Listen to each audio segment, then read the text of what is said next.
Welcome back to the channel, everybody. I'm bringing up another guest to you today. And today we have Richard Wyeth, who is a British Armed Forces radio host. He's been doing it for over 17 years, and he's coming on the channel today to talk about his career and what he does for BFBS. So I'm delighted to have you on, Richard. Yeah, thanks for inviting me along. Yeah, pleasure to be here. My pleasure indeed. So the first question I'd like to ask you, Richard, is tell me about the work that you do for BFBS Radio. Well, I'm a breakfast show presenter in Aldershot for the Aldershot BFBS, which means up early doors every day. 4:15, the alarm goes off. Around about that time, I get into the studio for 5 so I can prep for the show. The show's on from 6:30 through to 10, and it's Monday to Friday. But a lot of work goes in it previous day beforehand, so you don't just do the show after the show. You get out to meet your audience, because that's the key part of us. We love getting out to meet the audience, even though there's other radio stations, but we still find it key to go into the barracks, meet the soldiers, meet the families, go out and do face-to-face interviews, prep for the next day's show, go and attend events. There could be a sport event on, it could be a passing out parade. There's many different events going on through the year. In normal years, that is. It's been totally different during 20 for obvious reasons, but normally it's a very, very busy time. Some weeks you can do a breakfast show and you've got to be out the door, straight to an event at 10:30, there for a couple of hours, back to edit the interview, get it ready for the next day's breakfast show, maybe put it on the network, because obviously we're not just Aldershot, we've got stations around the UK, around the forces world, and interviews are key. They go onto the network. So it's getting that connectivity, not just locally, but globally as well. So yeah, the breakfast show is busy. There's a lot goes on during the breakfast show. I'll keep it flowing really quickly. Lots of little different interviews on there, local information, traffic and travel, what's happening in the local area, because the forces don't just want to know what's happening in the forces. They live in the Aldershot patch, Sandhurst, Purbright area. They want to know what's happening locally in the community to go to. Community want to know what's the army happening, so you get that crossover just right, and it's just a fun thing to do. And then you get interaction with people phoning in, emailing in during the breakfast show. So it's a busy breakfast show. Then you're out busy for the rest of the day, sort of till early afternoon. Some days it'll be longer than that, especially if there's a boxing evening on. Yeah, busy. So how did you get involved in broadcasting for the armed services? Well, I started quite a number of years ago. It was something I always wanted to do, was get into the world of radio. Eventually, maybe a bit of TV as well, but it's always been radio. And suddenly in my local hometown, Alton, the smallest community station started in 1992.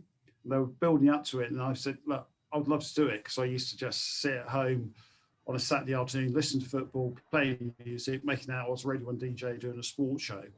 Told them that, and they went, right, you can do the sports show. So that's how I got into radio, really. No hospital radio experience or anything.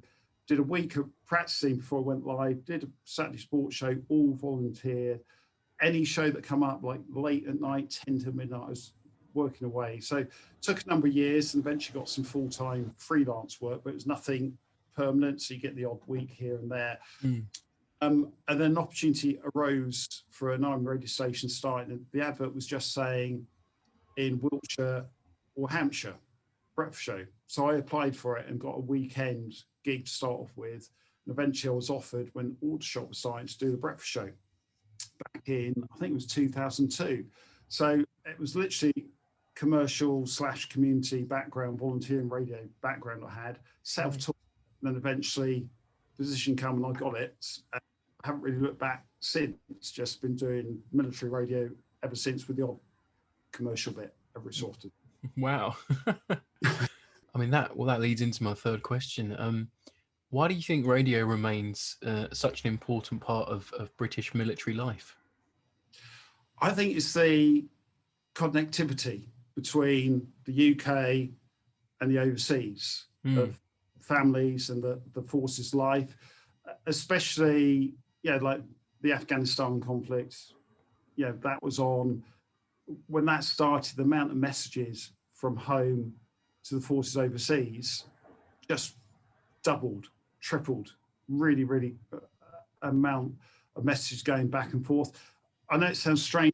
Yeah, you've got all the social media now, Facebook, Twitter and all that, Instagram. People can send messages that way, but there's something about getting a message read out on air. It just boosts the morale.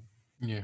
Military, especially when they're overseas, in Camp Bastion in Afghanistan at the time around, they've got the conflicts against the Taliban. So I think that's an important part. It's bringing the life of the military to the homes, because sometimes, like I do, I go home, I don't always talk about what I've done at work because it's radio, you tend to switch off. And I think it's a bit like with the military, so the families hear a little bit more about what we do. Obviously, it's great because it's for the forces, the families, veterans, reservists, the local community. All can get involved with the station, and they hear. It's portable as well. So the guys could be on exercise, sort of playing in their tank. They could have the radio on in there. They could be in the MT, working away, doing the vehicles, listening, sat in their office, sat at home, driving around the garrison or the patch or in the Falklands.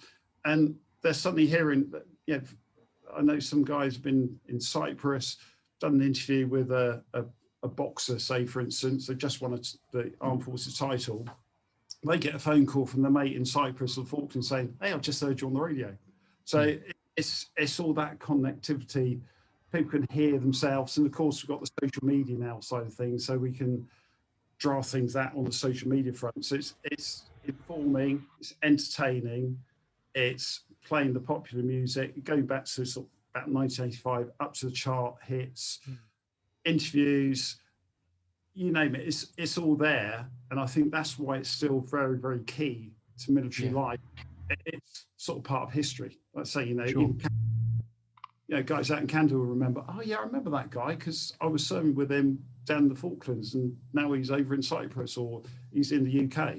And that's very much about it. It's just connecting the forces world locally and globally. And I think that's the important part for us.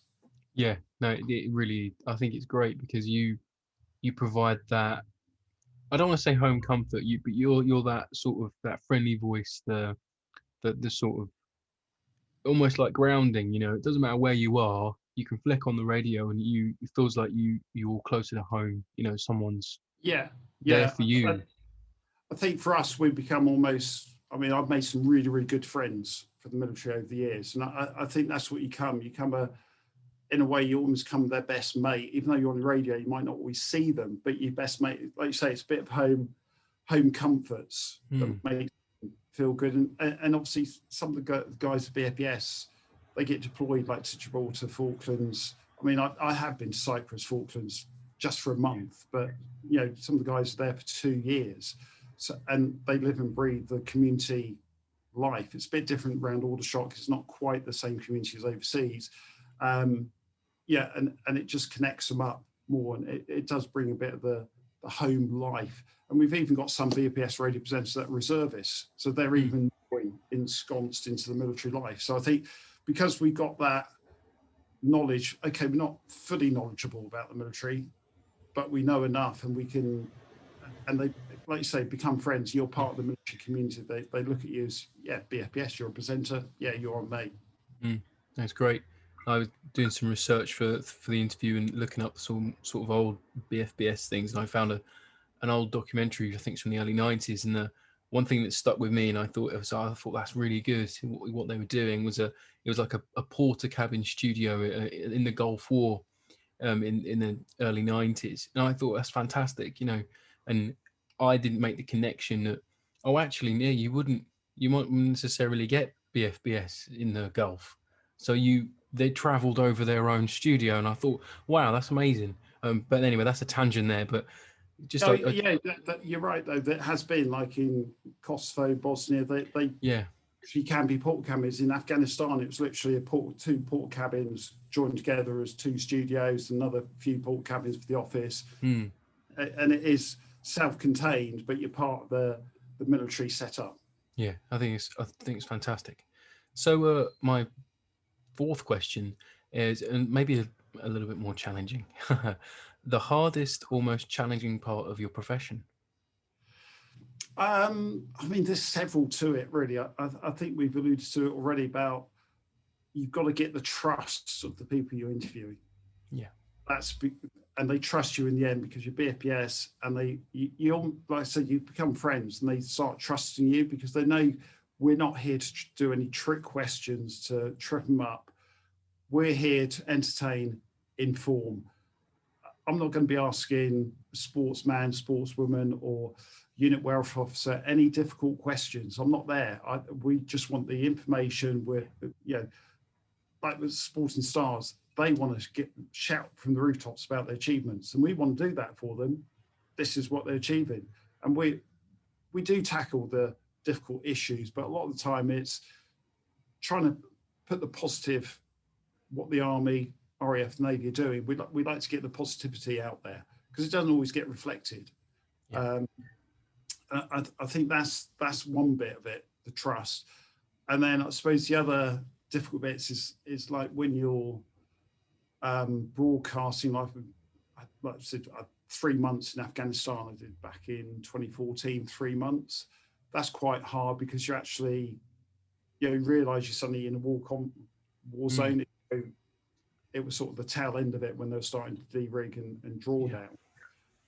That's quite hard, and like I said, you become friends with people and you get to know people. And a couple of times, I think one might have been during the Iraq War, and then one in Afghanistan, might be both Afghanistan, I can't remember, but it was soldiers, commanding officer and a soldier that I'd interviewed a week beforehand. I think one was actually before they deployed.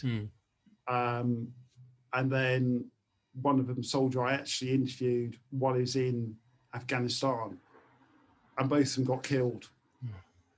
And because you know them, that sort of is difficult, particularly the young lad that was killed, because I'd interviewed him. A week later, he was killed in an IED. And then the relatives come to me and say, can I have the interview? My interview with him, because I was the last person to speak to him from the UK. And they wanted to be at the funeral, and that was quite tough.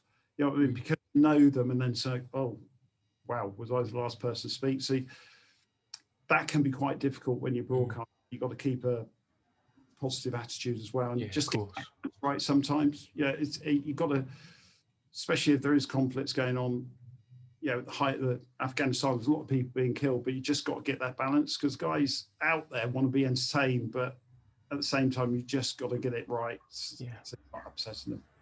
Yeah, I guess that comes with experience of how to deal with it, I guess. Of all your years of doing the broadcasting. I don't know what to say really. I think those are probably the difficult.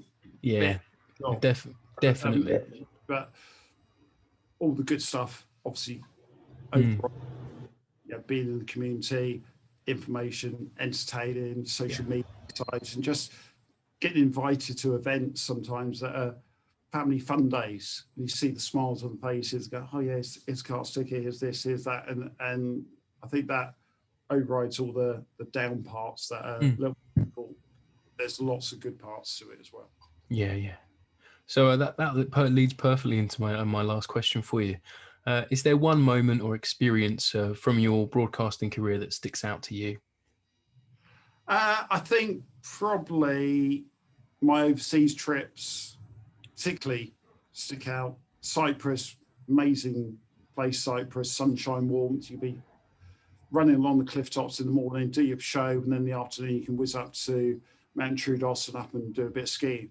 That was really bizarre for me. Falklands was an amazing place, very isolated, but amazing scenery, amazing what the guys are doing down there.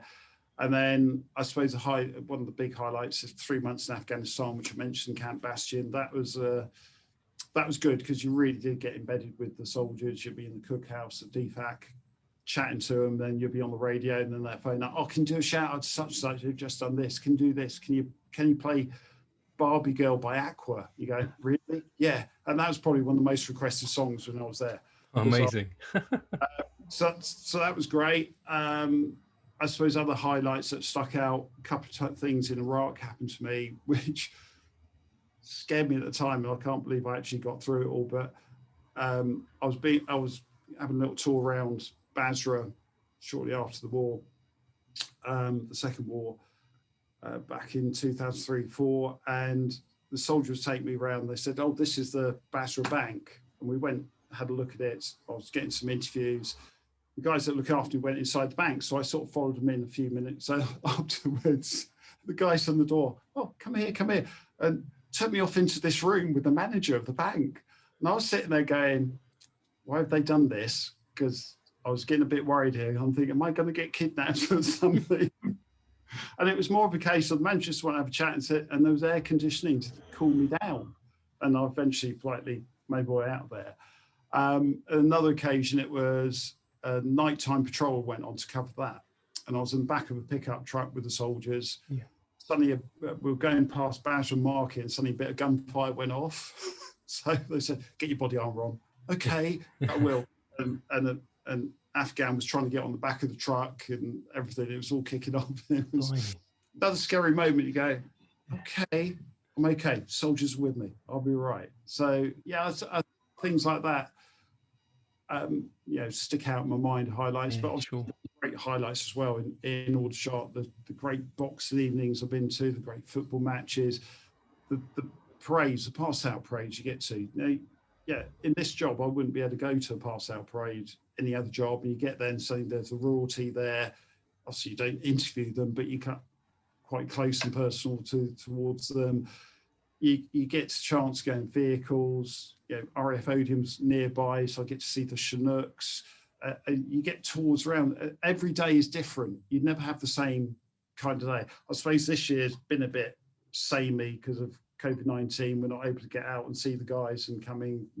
Not much normality's been happening this year, but we've still been giving that service, getting the information about the COVID response they're doing, etc. But this kind of any other radio station, it's pretty much samey kind of days. Here, let's say you're meeting the audience. Our studio in Aldershot, there's a school opposite. The kids come by, the parents come by, they're giving us a wave in the morning. So I'm doing the breakfast show. Then you're out to a coffee morning. Then you're into a barracks, go and meet some soldiers, interview them, have a chat. There's all that. So every day is a different day. And we're here for them. And that's what we're here. I'm not here to blow my own trumpet. I'm here for the guys, and I want to get their good stories out there so other people in the community, and not just in the community, but in the forces world around the globe, can hear what the good stories that Aldershot guys are doing, or RF Odium, etc. And I've even know guys in the Navy that I every so often go, "Hey, do you want to have a quick chat?" And we'll have a quick chat and do a little bit of what they've been getting up to. So every day's a Brucey bonus day for us on the BFBS around the we broadcast around the world. I've done shows that go Brunei, Cyprus, Falklands, Canada, Germany. Suddenly you're in Aldershot and you're broadcasting around the forces world. Now other stations you wouldn't get that chance to. People can listen to us, take us with us on their smartphones, on the website. And that's the beauty of it. And then people might have heard me in other stations, and I was down the Falklands, and then a couple of years ago I was at Royal International Air Tattoo. Someone come up to me, "I know you." "Oh, do you?" "Yeah, I sort of recognise you." "Yeah, we met in the Falklands." "Oh yeah." That's how it is. Like you say, you become friends and people recognise you, and that's the same with any BFBS presenter. Everyone gets to know each other. It's great. That's fantastic. Sounds like such an enriching and rewarding job you have, and I think the work that you guys do at BFBS is so interesting and unsung in a way. I mean, if you don't really seek you guys out as a civilian, you might not even know that you exist. But as a fan of like military history and trying to find and uncover things that people might not necessarily know about, I think chatting to you today, Rich, has been so interesting just for me, and I hope that everyone watching and listening really takes something from this, and please, go and follow BFBS, start listening, things like that will really help. And I want to thank Richard again for coming on and being kind enough to talk to us today. Yeah, it's a pleasure. And like I say, we've got the smartphone app, we've got the website, so anyone can listen to us anywhere. They don't have to be local to the stations. Yeah, Anyone, civilians, can send their message in via messages at bfbs.com, or the social media platforms, BFBS Radio, Facebook page, Twitter, Instagram, and support the military that way. sure. That's the way of doing it. And yeah, it's great stations. Hopefully more listen, and thank you. Invite me along to have a chat about it all. No problem. Thanks very much, Richard. Again, like, share, subscribe to the channel, hit that notification bell so you don't miss out on anything. And yeah, ta-ta for now, everybody.